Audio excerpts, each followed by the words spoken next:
Hello friends, welcome back to No Longer Allow in Another World Part 2-এ। এপিসোডের শুরুতে আনেতে আর তামা সেন্সেকে টেনে নিয়ে যাচ্ছিল। ওরা যখন পাহাড়ের ভেতর দিয়ে যাচ্ছিল তখন তামা বলে যে আমার ক্ষুধা লাগছে, অ্যান্ড তখন ওরা তামার লেভেল হলো 15 আর ওর স্পেশালিটি হলো cat punch, cat kick and wild cat.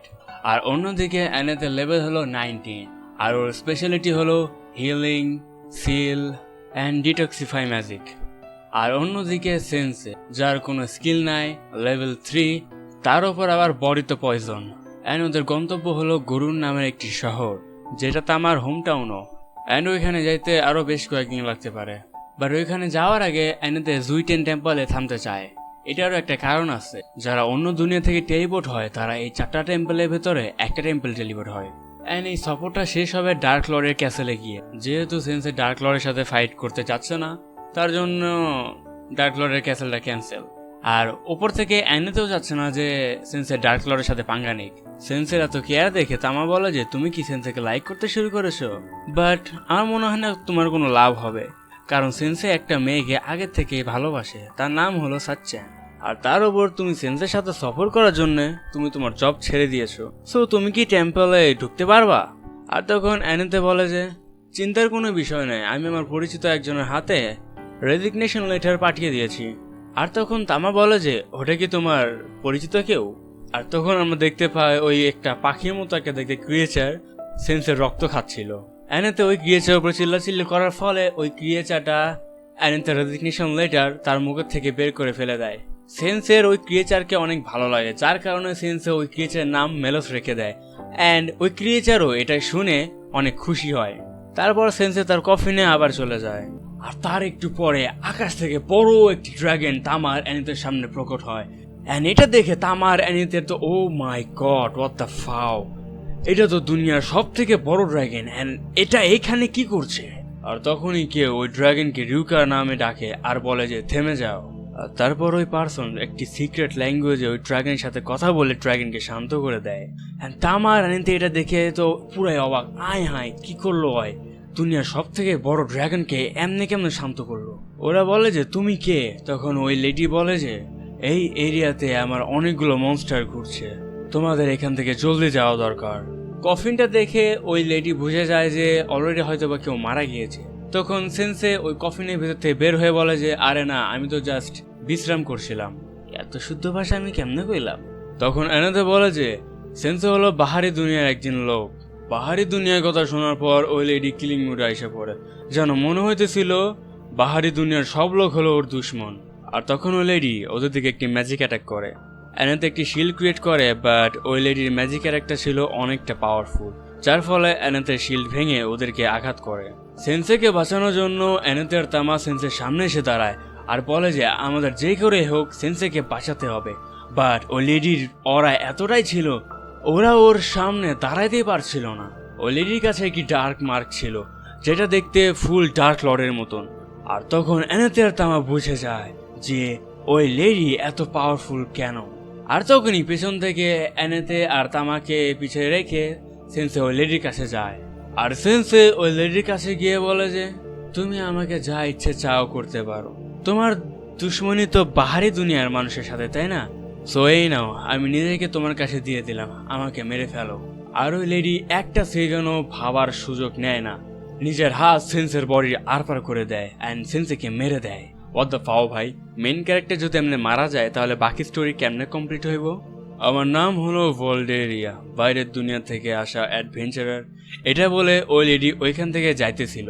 সেন্সের bleeding দেখে অ্যানাতে আর তামারও অবস্থা খারাপ হয়ে গিয়েছিল। আর তার একটু পরে সেন্সে ওই মেয়ের সামনে গিয়ে বলে যে তোমার মতো আমিও একজনকে অনেক হেট করতাম, আমি ওকে হুমকিও ভরা একটা লেটারও দিয়েছিলাম, আমি তোমার চোখে ওই পেনটা অনেক ভালোভাবে দেখতে পারছি। ভাই এইটা দেখে ভলডেরি অনেক শখ হয়ে পড়ে যে ওই হুট করে আইসা মানে ওর সামনে দাঁড়াইলো, প্লাস ওর কেয়ার করতেছে। এটা দেখে ভলডেরি হোয়াট দ্য ফাও, এটা কি হইলো? অ্যান্ড ভলডেরি ওইখান থেকে ও ড্রাগন নিয়ে দ্রুত উড়ে চলে যায়। একটি পাথরের পেছনে লুকে থেকে মেল সবকিছু দেখতে পারছিল। তারপর সেন্সে যখন আবার বেহোশ হয়ে যায় তখন ওদের তিনজনকে মেলো স্কার্পেট হয়ে একটি টেম্পলে নিয়ে আসে। অ্যান্ড এই টেম্পলের প্রিস্ট ছিল অ্যানাতের ফ্রেন্ড ঈশা। And তার সাথে আমাদেরকে পরের দিন দেখানো হয় যেখানে সেন্সে একটি পয়জন স্টোর থেকে একটি পয়জন কিনছিল। দোকানদার বলছিল যে এই পয়জনটা অনেক মারাত্মক, তুমি যে কোনো মনস্টারের উপরে এই পয়জনটা ইউজ করবা, সেই মনস্টারটা নিমিষে মারা যাবে।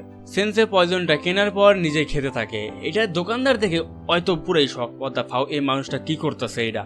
আর তখন আমাদেরকে আয়নাতে আর ঈশাকে দেখানো হয়।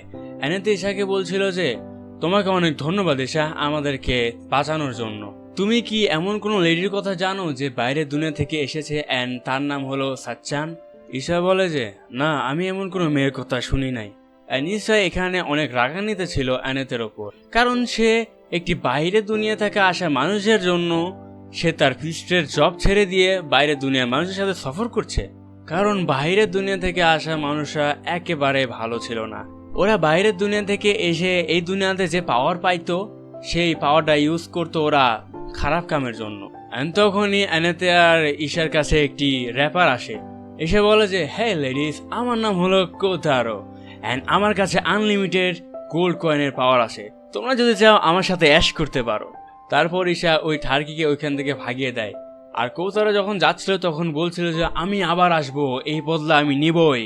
দেখেছো অ্যানেতে, বাইরের দুনিয়া থেকে আসা সব মানুষই এইরকমই হয়। অ্যানেতে বলে যে না, সেন্সে এমন না, সেন্সে আলাদা, সেন্সে সবার থেকে আলাদা। ওর কাছে একটা স্কিলও নাই, বাট ও স্কিল ছাড়াই ডার্ক লর্ডের থেকে আমাদেরকে বাঁচিয়েছে।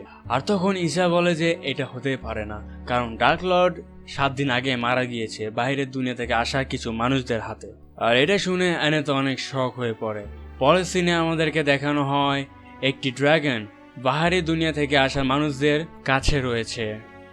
ডার্ক লর্ডের থ্রোনে বসে থাকা একজন বাহারি দুনিয়ার মানুষ বলছিল তুমি যতই চিল্লাও না কেন তোমার মাস্টার আর আসবে না। দূরে একটি ব্রিজ থেকে ভলডেরিয়া এই সব কিছু দেখছিল। তখন আমরা জানতে পারি যে ভলডেরিয়া হলো ডার্ক লর্ডের মেয়ে। অন্যদিকে অ্যানেতে আর তামা অনেক খুশি হয়ে গেছে, কারণ বাহারি দুনিয়া থেকে আসা মানুষরা অলরেডি ডার্ক লর্ডকে হারিয়ে দিয়েছে, সেন্সেকে আর অত প্যারা খাইতে হবে না। আর তখন তামা বলে যে যদি ডার্ক লর্ড মারাই গিয়ে থাকে তাহলে ওই মেয়েটি কে ছিল? আর 7 দিন আগে যদি ডার্ক লর্ড মারাই যায় তাহলে 7 দিন আগে সেন্সে কেন আসলো এই দুনিয়াতে? এটা তো আমি কোনো সেন্স খুঁজে পাইতেছি না। তখন সেন্সে বলে যে যেহেতু আমি একটা রাইটার, আমি এই দুনিয়াতে আসার পর কি করলাম এটা আমার নোবেলে রাইট করা দরকার। তখন আয়নাতে আর তামা ডিসাইড করে যে ওরা শপিং করতে যাবে। সো সেন্সেকে একটি আলমারের ভিতরে লুকিয়ে রাখে যেন সেন্সে কোনো বিপদে না পড়ে। কিছুক্ষণ পর ওইখানে ঈশা এসে পড়ে আর বলে যে তুমি অ্যানেতের কাছ থেকে দূরে থাকো। অ্যানেতে অনেক সহজ সরল, ও যে কোনো মানুষের কথা ইজিলি এসে পড়ে, ও অনেক সাদাসিধে, তুমি ওকে ছেড়ে দাও। তখন সেন্সে বলে যে আমি ওকে আটকে রাখিনি, ও নিজের ইচ্ছায় আমার সাথে থাকছে। আর তখন উলফের উপর বসে একটি মানুষ আসে আর এসে বলে যে ডার্ক লর্ড হেরে গেছে, তোমাদের দুনিয়াতে এখন শুধু শান্তি আর শান্তি থাকবে। এটা শুনে ওইখানে থাকা সকল মানুষই অনেক খুশি হয়ে পড়ে। আর তখন ওই ছেলেটি বলে যে দেখো, বাহারি দুনিয়ার মানুষরা তোমাদের দুনিয়াকে বাঁচানোর জন্য নিজেদের জান ঝুঁকিতে ফেলে ডার্ক লর্ডের সাথে ফাইট করেছে। সো এই দুনিয়াতে এখন শুধু পাহাড়ি দুনিয়ার মানুষের রাজ হবে। আর কোতারো ওর চামচাগিরি করে বলে যে এই শহরে এখন শুধু লর্ড সুজুকির রাজ হবে, সবাই লর্ড সুজুকির সামনে হাঁটু গেড়ে বসো। তখন কোতারো অ্যানেতে আর তামাকে দেখতে পায় আর বলে যে লর্ড সুজুকি, ওই দুজন আমার সাথে বেয়াদবি করেছে। আর তখন সুজুকি রেগে অ্যানেতের কাছে গিয়ে অ্যানেতের মাথায় হাত রাখে। এন্ড গাইস, এই সিনের সাথে এই পার্টটা এইখানেই শেষ হয়ে যায়। সো এখনকার জন্য আল্লাহ হাফেজ, দেখা হচ্ছে অন্য আরেকটি এক্সপ্লেনে।